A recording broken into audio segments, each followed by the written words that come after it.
18 days bago magpasko, mga naghahanap ng abot-kayang pangregalo, nagsimula ng dumagsa sa Divisoria. Ilang mga mamimili, mas naging wais na din para sa pagpili ng regalo para tiyak na magagamit ng kanilang pagbibigyan. Si Clazel Pardilla sa sentro ng balita. Christmas party na ng tatlong anak ni Lando sa susunod na linggo. Kaya nagkumahog na silang mamili ng bagong damit, sapatos at pangregalo sa Divisoria.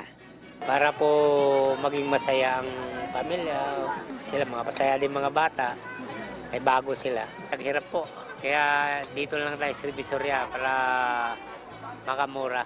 Ilang linggo bago magpasko, dumarami na ang namimili sa Divisoria.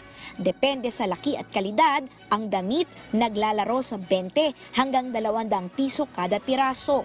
Pantalon at shorts, 50 hanggang 500 piso. Sapatos o tsinelas, 100 hanggang 700 piso. Para makamenos, payo ng ilang nagtitinda. Pag kumukuha siya ng marami yan, yun, malaking discount yun. Kano pong discount kada piraso doon pag 12 pieces? 12 pesos, malaki yung discount mo. Oo. Mga magkano? Mga 15 pesos, 20, yan. Ang pang-exchange gift tulad ng accessories, bag at tumbler mabibili sa 20 pesos hanggang higit 200 piso. Bagsak presyo din ang mga laruan. Mapamaliit, mapamalaki, 25 lang lahat. Pambabae, panlalaki, lahat ng klase. Gaya po, ano po sa isa? Gaya ng doctor set, baril, kotse, Game Boy. Yan nga ang dinayo ni Maribeth na mula pa sa Marikina. Ito kasi kahit mumurahin yung laruan, basta may maibigay ka sa kanilang bagay, mas gusto nila yun, mas na-appreciate nila na may binigay sa kanila. Malalaruan nila. Pera kasi hindi masyado na ano ng bata yan. Parang magulang lang may gusto niya. Gamit sa bahay tulad ng tuwali at mga lutuan naman ang itinarget ni Gemma sa Divisoria.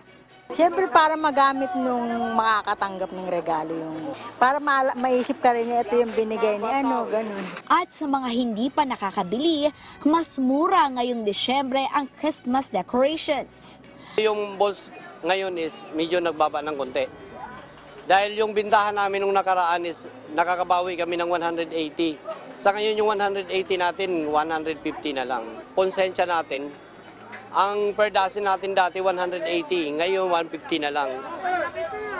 O kasi nga para makabawi lang tayo ng sa tumal nung nakaraang buwan. Ang Christmas tree natin, yung 8 feet natin dito, ngayon nagbaba kami hanggang 2 na lang, hanggang 2-3 ganyan. Mahigpit na seguridad ngayon ang ipinatutupad sa Divisoria. Round the clock na nag-iikot ang mga pulis. Samantala, ipinagbabawal na ang pagpasok ng mga sasakyan sa Ilaya at M. De Santos mula alas 10 ng umaga hanggang alas 5 ng hapon para maiwasan ang pagsikip sa lugar. Clazel Pardilla para sa Bayan.